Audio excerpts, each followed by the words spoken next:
Պարոն Չախոյան, այսօր քաղաքային իշխանությունները պատրաստվում են արդեն վերջնականապես ընդունել տրանսպորտի թանկացման աղմկահարույց նախագիծը սեպտեմբերից ուժի մեջ կմտնի նոր ուղևորձը, ըստ էության քաղաքային իշխանությունները որևէ փաստարկված հիմք չեն դրել, հա, նախագծի հիմքում ինչու են պատրաստվում թանկացնել գինը։ Ինչ կասեք այս մասին, ինչ հետևանքների է սա բերելու։ Իմ կարծիքով հետևանքները այն ալնելու, որ ժողովուրդը արտահայտել է իր անհամաձայնությունը, որովհետև հին ժողովրդական խոսք կա, մինչև դանակը ոսկորին չի հասնում, մարդ բժշկի չի գնում, հիմա էլ այսօր այդ դեպքն է, որովհետև այսօր է նախագիծը ընդունում, բայց վաղվանից տրանսպորտը չի թանկանալու, այլ թանկանալու է սեպտեմբերից, այսինքն ժողովուրդը հասկանալու է տրանսպորտի թանկացման մասին սեպտեմբերի եւ կարծում եմ հենց սեպտեմբերին էլ ժողովուրդը կարտահայտի իր անհամաձայնությունը։ Իսկ ինչով եք պայմանավորվում, որ թեև դժգոհությունները, հա, սոցհարթակներում շատ դժգոհություններ քաղաքացիները արտահայտում են ընդդեմ նախագծի, բայց այդպես էլ ինչ որ տեսնում ենք այսօր էլ դեռ հանրությունը հավաքված չի, այդպես որևէ կտրուկ քայլեր չեն ձեռնարկում, որպեսզի նախապես կանխեն այս ամենը։ Հիմա նայեք, մենք ստե կանգնած ենք Երևանի քաղաքապետարան դեմը, արդեն 2 վառորդ իրար հետ հայհոյում ենք, կռվում ենք, ես ինքս ժամը առավոտյան 8-ին եմ դուրս եկել ուշացումով եկել եմ, որ ժամը 9-ին այստեղ պիտի ելնե, այսինքն ինքս ինքան տրանսպորտի հարցը բարելավված չի, ինչպես որ 2013 թվականի, որ հայտնի դեմ ենք 150 դրամներին, այսինքն մենք տեսնում ենք միայն տրանսպորտն է փոխվել, բայց տրանսպորտի խնդիրը կարգավորած չի։ Ես երեք լայվով հանրությանը ցուցադրել էի, թե երեկոյան ժամին տրանսպորտը ինչ վատ վիճակում է, ծանրաբեռնված է, որ մարդիկ կներեք արտահայտության համար ռաժոկով էին նստում, ինչը որ մարդիկ նույնիսկ տրանսպորտից չեն կարող օգտվել, որտեղ բեռնված է տրանսպորտը կանգառներում նույնիսկ չէր կանգնում, այսօր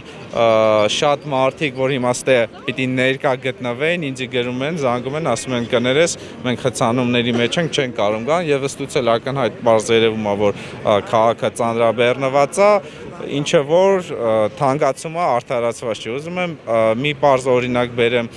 տաքսի ծառայությունների վերաբերյալ, երբ որ տաքսի են կանչում, տարբեր սակագներ կա, այսինքն էկոնում, բիզնես, բիզնես պլյուս, պրեմիում, տարբեր սակագներով, երբ որ մարդ պատվիրում է, ի համապատասխան դրա ծառայություն է ստանում, այսինքն էկոնոմի տեղը չի կարող գա բիզնես եւ բիզնեսի տեղը չի կարող գա էկոնում։ Հիմա Երևանի քաղաքապետարն իր նախագծով ուզում է ժողովրդին ճակերտների մեջ ստանա բիզնես կլասի վճարում, բայց մատուցի ժողովրդին էկոնում կլասի ծառայություն։ Պարոն Չախոյան, քաղաքային իշխանությունները խոստանում են, որ տրանսպորտը թանկացնելուց հետո վիճակը տրանսպորտային համակարգի լավանալու է։ Դուք հավատում եք սրան։ Ինչ բարելավումներ կլինեն թանկացումից հետո։ Իշխանությունը 2013 թվականին ասել են տրանսպորտի թանկացման դեմնել է, միջ իշխանությունը կազմել է միջև հեղափոխությունը 2018-ի իշխանությունը ասել է մենք դեմ ենք տրանսպորտի թանկացման դեմ, իշխանություն գալու պես հեղափոխությունից հետո էլ 2018 թվականից հետո էլ իշխանությունը ասել էր, որ տրանսպորտը չի թանկանալու, այսինքն ինքնին թե ժողովրդի մոտ, թե իմ մոտ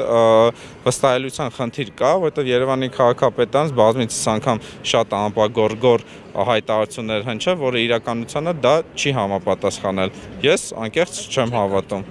Չեմ կարծում, միգուցե ինչ-որ